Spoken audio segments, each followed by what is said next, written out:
Посмотрите, пожалуйста. Эл үмүтү партиясындагы көптү үмүттөндүргөн дарыгер Элдар Байбулатов калайык калктын назарында өзүнүн үгүт иштерин жүргүздү. Онкохирург көчөдөгү нары бери өткөн адамдарга мамлекетти жакшы нукка өзгөртүүгө мезгил келгенин айтып, таза партияга добуш берүүгө чакырды. Байбулатов үгүттөөчүлөрдүн, ыктыярчылардын көмөгү жок эле өзүнүн командасы менен бирге элдерди шайлоого чакырып жатты. Үгүт жоопкерчилигин өз мойнуна алган дарыгер жолугушуу учурунда эл менен кыскача диалог курууга жетишип жатты. Албетте, эл өз кезегинде Саламаттык сактоо министрлиги тармагындагы көйгөйлөрдү айтып чыгышты.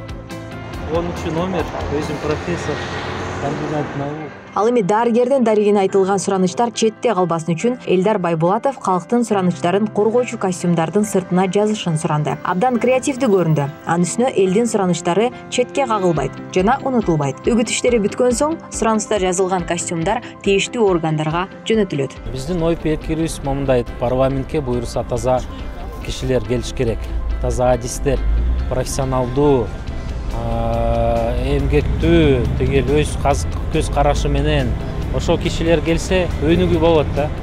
Ошон үчүн өзүм эле чыктым. Мына агитаторлорум жок. Өзүм турам, агитация жазам. Өзүм ойлоп атам, буюрса парламентке келсек чоң кадам менен ошол реформаларды жасайбыз. Дал ушундай өңүттө үгүт иштерине бел байлап чыккан кесипкөй дарыгер Байбулатовдун жогорку кеңештин трибунасында элдин көйгөйүн көтөрөм деген максаты бар. Жазуулар болсо ошол сиздерди биз тигил Саламаттык сактоо министрлиги өткөрүп беребиз. Ошол жазуулар жөнөкөй адамдардын орусча айтканы пожелания, да, что-то изменить в сфере здравоохранения. Бүт эмелерин жазып койду.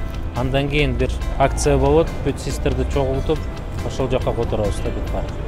Өз демилгеси менен эл аралап үгүт иштерин баштап жаткан Байбулатов калайык калкка Эл үмүтү партиясындагы ар бир талапкер иш билги жана аракетчил экенин баса белгиледи. 30 жылдан берки орноп калган эски жана чирген системаны жаштар гана оңдой аларын Элдар Байбулатов өз мисалында көрсөтмөкчү.